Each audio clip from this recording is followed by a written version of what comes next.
பிரியமானவர்களே, உங்கள் யாவருக்கும் ஆண்டவராகிய இயேசு கிறிஸ்துவின் நாமத்தினாலே காலை வணக்கத்தையும் வாழ்த்துதலையும் தெரிவித்துக் கொள்கிறேன். கர்த்தருடைய கிருபை நம் அனைவரோடு கூட இருப்பதாக.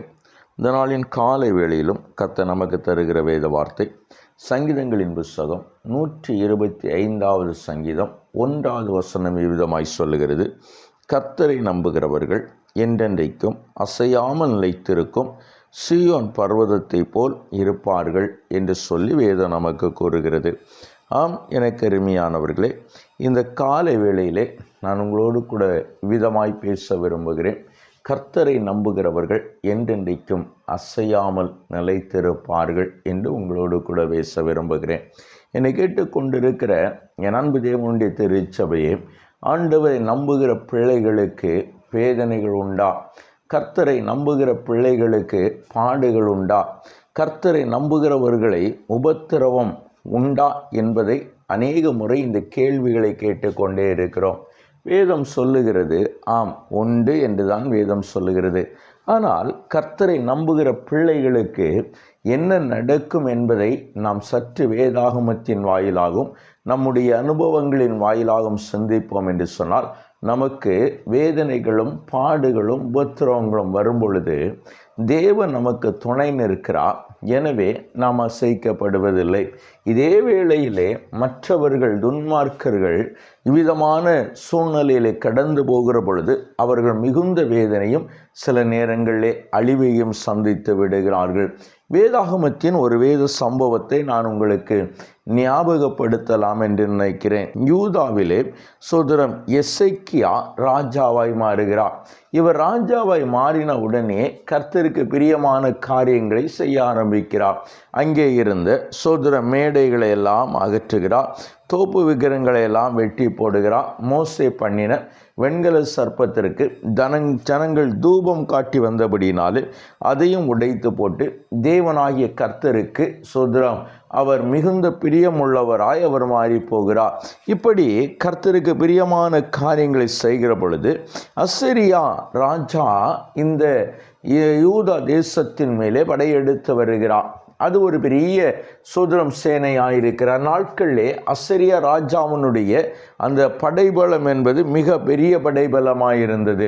இந்த அசீரியா ராஜா யூதாவுக்கு எதிராய் கொத்தளங்களை போட்டு அதை சுதந்திரத்துக்கு எதிராக நிறுத்தின பொழுது அந்த அசீரியா ராஜாவினுடைய அந்த சேனாதிபதியாய ரசாப்கே இஸ்ரவேலுக்கு விரோதமாய் பேசுகிறார். இப்படி இஸ்ரவேலுக்கு விரோதமாய் பேசி இஸ்ரவேலை சோதரம் கலங்கடிக்க பண்ணுகிற வார்த்தைகளை சொல்லுகிறார்.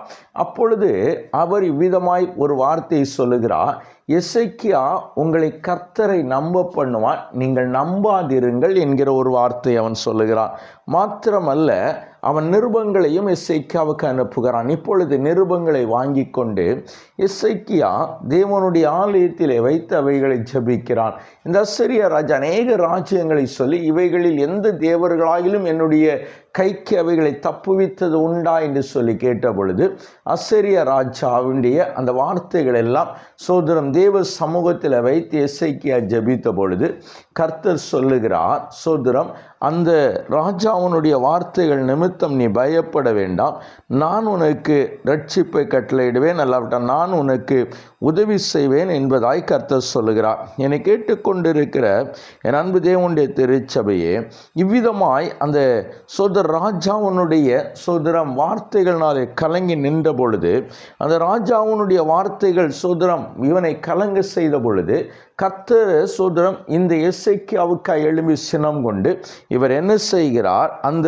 ராத்திரியிலே சோதரம் ஆண்டவர் புறப்பட்டு அசீரியாவுடைய பாளையத்திலே 119,000 பேரை சங்கரித்து போட்டார். ஒரு பாளையத்திலே ஒரு படையிலே 119,000 பேர் சோதரம் இறந்தவர்களாய் கிடந்தபடினாலே அசீரியா ராஜா தன் வழியே திரும்பி போனான். அவனுடைய தேசத்திலே அவனுடைய சொந்த குமாரர்களே அவனை கொண்டு விட்டார்கள். என்னை கேட்டுக்கொண்டிருக்கிற என் அன்பு தேவ திருச்சபையே, இதை தான் கர்த்தர் இன்றைக்கு செய்ய போகிறார்.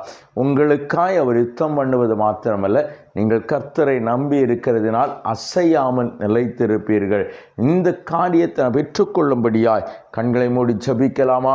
எங்களை நேசிக்க நல்ல தகப்பனே, நல்ல வேளைக்காய் உமக்கு ஆம் ஆண்டவரே, கர்த்தரை நம்புகிறவர்கள் என்றென்றைக்கும் அசையாமல் நிலைத்திருக்கும் சீயோன் பர்வத்தை போல் இருப்பார்கள்னு சொன்னீங்களே.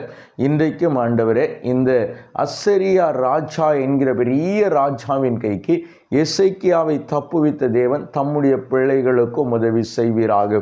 உம்மை நம்பி இருக்கிறவர்கள், இவர்களுக்கு விரோதமாய் நிற்கிறவைகளுக்கு விரோதமாய் ஆண்டவரை ஜெயித்து என் ஆண்டவரை மகிமைப்படுத்த கர்த்தர் உதவி செய்யும். ஆண்டவரை எவைகளும் தம்முடைய பிள்ளைகளை அசைத்து விடாதபடி தேவ கிருபை மாத்திரம் இவர்களை சூழ்ந்து கொள்ளட்டும். நன்மையினாலும் கிருபையினாலும் கர்த்தர் நிறைத்துக் கொள்ளும், பொறுப்பெடுத்துக் கொள்ளும். இயேசுவின் நாமத்தில் ஜெபிக்கிறோம் எங்கள் ஜீவன நல்ல பிதாவே. ஆமேன், ஆமேன், ஆமேன்.